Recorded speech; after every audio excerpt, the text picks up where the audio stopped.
Magandang umaga. The Bible says in Psalm 19 verse 90, ang inyong katapatan ay sa lahat ng henerasyon.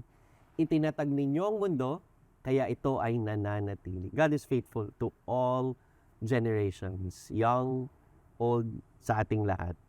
That is why we worship Him. That is why we come together, talk about His Word. That is why we praise Him. This is our morning worship and prayer. Before worshiping, before diving into God's Word, why don't we pray first? You know, today, because God is faithful to all, maybe some of us are sick. If you are sick right now, could I just pray for you? Pagdasal natin. Or if you are not, can you just join me in prayer as we pray for those of us who are ill or we have a disease or we do not feel well? Lord, maraming salamat that indeed you are faithful and your faithfulness endures to all generations. God, as you are creator of heaven and earth, you are the creator of our bodies. We pray for healing in the name of Jesus. We come before you in humility, knowing that you are a loving, a merciful, and a gracious God. And God, you are a powerful God who heals. So God, we ask for your healing. In Jesus' name we pray. Amen.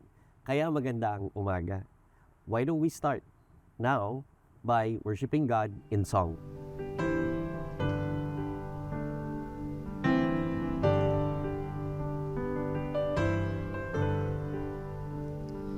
In your presence, armies fall. In my weakness, you are strong. In darkness, you go before. I will not fear when you call me out. Lord, you command the angels to stand, watch over me, watch over me. 'Cause you are faithful, never failing. You are steadfast, unchanging. When I call, you will answer. Oh my God, in whom I trust.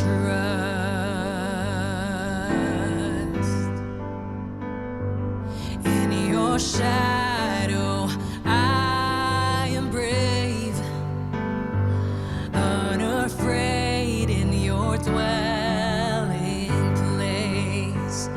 And in the face of my enemies, I stand secure.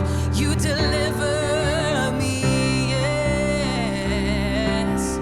Lord, you command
unchanging.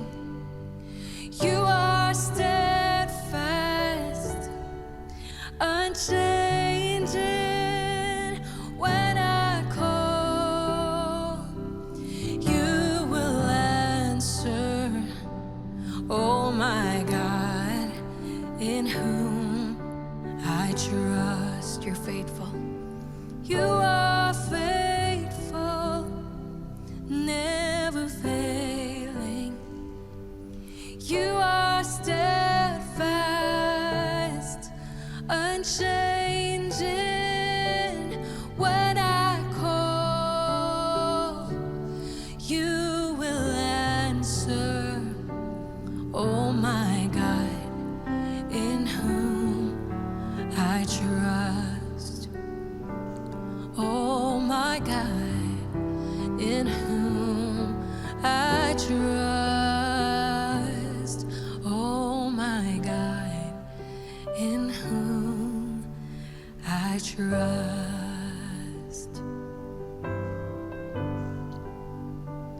I trust you, Lord. All my hope is in you, Lord. When we say the word testimony or patotoo or nagpapatotoo, it's not something like you just imagine things. It actually happened. For example, sabihin ko, naku, na-traffic ako ngayon. Or, ang ganda ng tulog ko. Or, ganda ng preaching ni Pastor nung linggo ah. Or, ganda ng asawa ko. These things are not just a figure of imagination. When we say a testimony or nagpapatotoo tayo, it means that we actually have experienced it. Now, why am I saying these things? Because I'll point you to a psalm this morning that is a testimony. Si David, nagpapatotoo. And this is in Psalm 37, verse 25. The Bible says, David said, I have been young, and now I am old, yet I have not seen the righteous forsaken, or his children begging for bread. Notice, David doesn't say, I heard in a sermon, I read in a book that God provides. No. What he says, I have been young, now I am old. Meaning the breath of his 70 years of life, of paying attention, of journeying and seeing how God moved through all the drought and the abundance, the exile and the depression, the seasons of war and the seasons of peace. David's verdict in this psalm, you're looking at the psalm verse now. David was saying, I was young, now I'm old. I'll say it another way. God never abandons His own. Yes, God never abandons His own. Now, sandali lang, may qualifier yung sinabi ni David. Kasi sabi niya, I have never seen the righteous forsaken. David was talking about those who are right. Not perfect, because we are not. David definitely was not perfect, but he says, for those who make it right before God, those who follow God's direction, those who observe, though at times they will fall. Yun yung ibig sabihin ni David. They still follow God. I've never seen the righteous forsaken. God never abandons His own. I'll say it in another way. Yung mas, modern na, God's got you. Yes, God's got you. This is not just optimism or positive thinking. This is a testimony. Si David, nagpa-totoo. Now, today, let's bring it closer to home. Into those places of our lives that we feel the most strain or pressure. Work, finances, relationships, marriage, family life, our children, workplaces, the deal, yung deal na hindi natin nakuha, kulang tayo sa benta, and so on and so forth. Now, the real question is now, sometimes, why don't I see it? That's the question, right? Where's God's provision when rubber meets the road? So is God providing just because in those times that we're good or we're cute before Him? or when we've done right, that's why God provides. Wait, tingnan natin. Let's examine. In fact, I want to invite you to a journey back in time. In the beginning, Genesis 1 and 2. We're familiar. We don't need to, at this point, we don't need to go back to the whole passage. But we understand that Genesis 1 and 2, God created all of creation. Meaning God just powerfully provided. Even before there was a paycheck or a mortgage, before there was budgeting, God was already a provider. He planted a garden, He stocked it with trees, with fruits, with rivers. It was fantastically beautiful. And then, He provided meaningful work for humanity, for man to tend, to care for, to steward. This means now, yes, God is provider, but not just that. God's provision was woven into the very fabric of creation. Meaning, nakatahi. Ang provision ni God, nakatahi sa kanyang creation. Now, we also know that in Genesis 3, humanity sinned, humanity failed, something breaks. And one of the most immediate consequences of sin, death, is this. Work became painful, toilsome. Nagkaroon ng stress. Kailangan natin mag-leave. Kailangan natin mag-break. Doon sa iba, kailangan mag-sabbatical. And maybe doon sa iba, dahil sa pain, nagkakaroon ng sick leave. There's worry and we wonder, Lord, are you a provider? So, let's examine. When God provided Genesis 1 and 2, yes, He was provider. Provision was in the very fabric of His creation.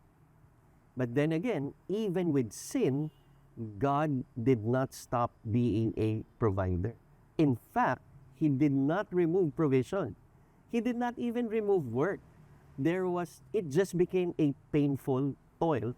But the venue by which man was provided for, the trees, the rivers, hindi naman ni-remove ni God. In other words, God was still provider. Provision was still the raw material of His creation. It's just that the world now is broken. Kaya pala may stress, kaya may pain, kaya may heartache. But the fact remains today that even in a broken world, God does not abandon His own. Or, in a broken world, God's got you.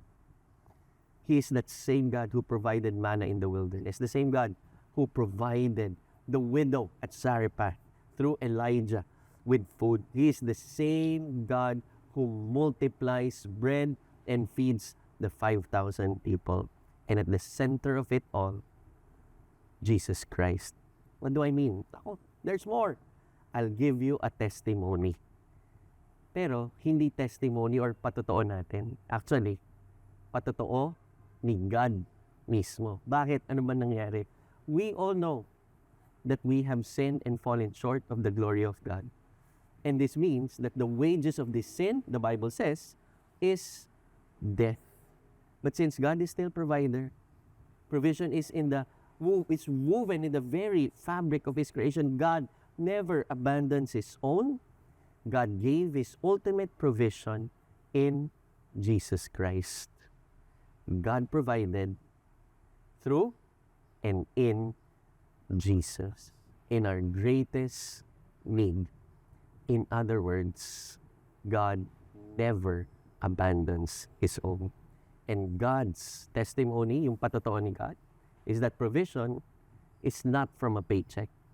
Provision is a person, Jesus Christ. And this is a testimony to God's faithfulness. God's got you. Lord, maraming salamat sa inyong salita. Tunay nga na ikaw ay ang aming walang hanggang Diyos. Ang inyong kapangyarihan ay napakalaki, Lord God. Ang inyong pagmamahal, hindi nagmamaling. Ang inyong kahabagan ay walang katulad.